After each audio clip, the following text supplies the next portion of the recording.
CIST, un entretien qui aurait pu ne jamais voir le jour. Avant la diffusion de ses confidences à cœur ouvert au journaliste Martin Bachir dans l'émission Panorama de la BBC, Lady Diana avait eu quelques doutes, redoutant que son interview confession ne soit une terrible erreur, selon les informations de ce samedi 28 novembre du tabloïd britannique The Mirror. La veille de cet entretien historique, la princesse des cœurs avait contacté son astrologue et grande amie Debbie Frank qui, désormais, affirme que la défunte l'avait appelé pour lui faire part de ses doutes de dernière minute. Elle m'a appelé la veille de la diffusion et m'a dit « J'ai fait un grand truc et j'espère que CIST la bonne chose », a déclaré Debbie Frank dans une interview accordée à Sunday People citée par nos confrères d'outre-Manche. Car, au moment des faits, Lady Diana était parvenue à se hisser au rang d'icône, jouissant d'une grande popularité et faisant l'objet d'une admiration tout aussi importante de la part du public.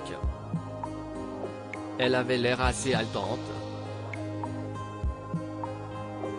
Elle craignait que le public ne se retourne contre elle et qu'elle ait dit la mauvaise chose.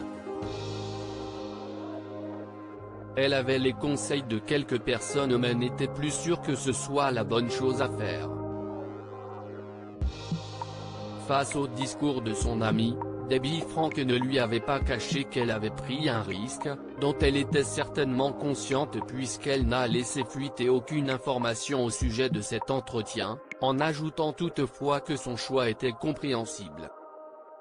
Lady Diana manipulait ?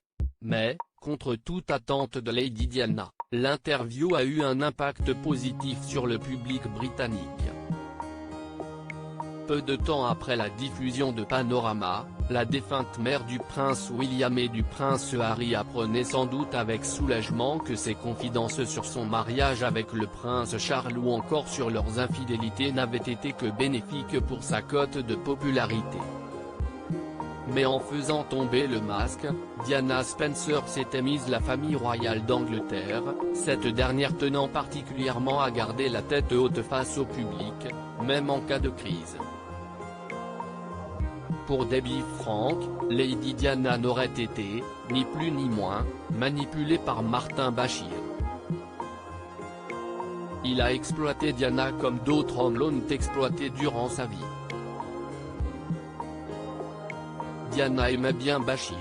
Elle estimait qu'il était un visage nouveau venant de l'extérieur, mais elle a laissé la manipuler.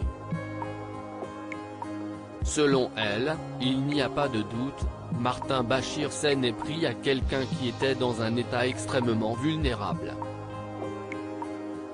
L'entretien a abouti au divorce de Lady Diana et du prince Charles, prononcé le 28 août 1996 après avoir été ordonné sur le champ par Sa Majesté Elisabeth II.